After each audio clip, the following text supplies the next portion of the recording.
Last year, LOFREE launched the Edge low-profile keyboard, a bold new low-profile design that pushed the boundaries of how thin a keyboard could actually be, while still retaining a respectable typing experience. But in the keyboard community, the reaction was fairly mixed. For many who were expecting a successor to the popular Flow series, the board felt like a complete departure from what made the line so successful, more like a side project than a true sequel.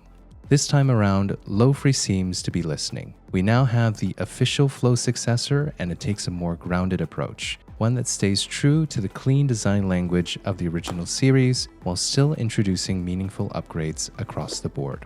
Let's take a closer look at the Flow 2 and see whether it's truly the sequel we've been waiting for. From the moment you open the box, it's clear that LOFREE has taken inspiration from the Apple approach to product packaging. It's clean, minimal, and thoughtfully laid out, with the keyboard wrapped in a translucent paper sleeve. All the usual essentials are here: a braided USB-C cable, the wireless dongle, extra keycaps for Windows users, and some documentation. Unwrapping the keyboard reveals one of the most noticeable upgrades to the Flow 2. Its case is CNC milled from a single block of aluminum this time around, giving it an impressive unibody design with no visible seams when viewed from above or at an angle. The anodized finish has also been updated to be more matte than the previous Flow, which gives it a more refined look while also reducing glare under direct light. Beyond the case, the keycaps themselves have also been upgraded this time around. The Flow 2 now features double-shot PBT keycaps, replacing the die-sub PBT keycaps used in the original series. It also carries over the shine-through legends first introduced in the Flow Lite, which I was a big fan of when I reviewed that board. Despite being translucent, the legends here are impressively sharp and clean. With the backlighting off, you might not even notice that they're shine-through keycaps at all. Underneath the keycaps, the Flow 2 features LOFREE's new Cloud series of low-profile switches, built with tighter mold tolerances for reduced friction and a noticeably smoother keystroke. My review unit came with the Surfer switches, and I have to say, these are some of the smoothest stock low-profile switches that I've ever tried. For those who care about backlighting, the Cloud switches also come with redesigned housings that include a wider LED window, allowing more light to shine through the keycaps. Visually, I think the larger window gives the switches an interesting, modern look as well, though that's purely subjective and largely irrelevant once the keycaps are on. Moving to the right side of the board, LOFREE has added a touch-sensitive bar for controlling volume and screen brightness. Even ahead of the official launch, I can already see this being a very controversial design choice for the Flow 2, mainly because of how much it extends the board's footprint to the right. Whether this design choice bothers you will really depend on how you feel about the visual balance and the overall look of this case design. Personally, I actually like the look of this case extension. It gives the board a more distinctive silhouette, and I think it also does a nice job showcasing the new case finishing and unibody construction. That said, the placement of the USB port on the right side is definitely unusual, and it's the first time I've ever seen a keyboard with this port placement. The Flow 2 does conveniently include a right-angled USB cable, which will help minimize interference with mouse movement when the board is plugged in. But this unorthodox port placement will likely force users to rely on the included right-angled cable or source a completely new one, especially for those planning to use the board primarily in wired mode. I assume LOFREE made this decision to preserve the clean, seamless appearance of the other three sides, and given the emphasis on design here, that feels like a fair trade-off. Most people will probably use the Flow 2 predominantly in wireless mode anyway, so this may end up being a non-issue for the majority of users.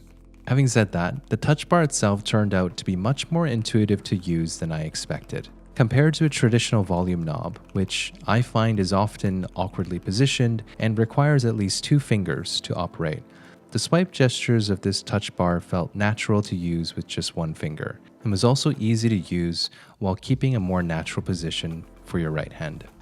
There are a few other additions to the Flow 2 this time around that set it apart from the original series. It's now VIA compatible. The battery has also been upgraded from 2000 to 3000 mAh, a 50% increase in capacity, which should translate to noticeably better battery life for the wireless connection modes. On that note, new to this version is the inclusion of 2.4 GHz wireless support, which joins the existing Bluetooth and wired modes available on the original Flow board. The mode selector switch is neatly tucked behind one of the keyboard's flip-out feet, which, by the way, is another new feature introduced with this model. So what are my thoughts around this keyboard? Overall, with so many great low-profile keyboard options these days, it's not enough for a keyboard to simply be thin and offer a decent typing experience. Smoothness, thinness, good acoustics, those are all table stakes at this point. And while the Flow 2 gets the fundamentals right and introduces several tangible improvements, the main reason to pick this board up will ultimately come down to how you feel about the design. I'm not sure if this will be a controversial opinion, but I actually find the Flow 2's design quite appealing. The refreshed unibody case and finer grain anodized finish give it a much cleaner, more premium look. The unconventional case extension is a clear form over function choice. It serves no real purpose beyond giving the board a more distinctive look. And yet, that's exactly what makes it stand out to me. It's similar to why I enjoy wing keyless or HHKB layouts. I tend to prefer designs that let you see more of the case when you're looking down at it, so that you can better appreciate the case finishing. That said, I'll admit I might be over-indexing the novelty of this extension, and for many people, it may just not make much practical sense. It will certainly cut into your mouse space, and overall ergonomics may also take a hit. The Flow 284 sits somewhere between a standard 84-key layout and a 10-keyless in length. So while the footprint is larger, it's still manageable in most cases. If you're playing competitively and need every inch of space for mouse movement, this probably isn't the board for you, though I doubt LOFREE is targeting that crowd anyway.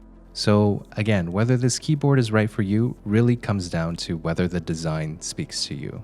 Looking purely at specs, the Flow 2 is a clear upgrade over the original. The switches are smoother, the keycaps are also improved, and features like VIA support and a larger battery add real utility. But this isn't a board that's trying to win on specs alone. This is for someone who wants something a little more expressive on their desk, something that will turn heads and make people ask you about the strange aluminum object sitting in front of your monitor. That won't be enough to convince everyone, but that's the beauty of this hobby. There are plenty of other options if this one doesn't quite fit. And with that, those are my thoughts on the LOFREE Flow 2. I've included a sound test at the end of the video, so let me know what you think. Definitely let me know in the comments what you think about the extended case. I'm genuinely curious to hear how it's landing with all of you. As always, thanks so much for watching. I'll catch you in the next one. Bye.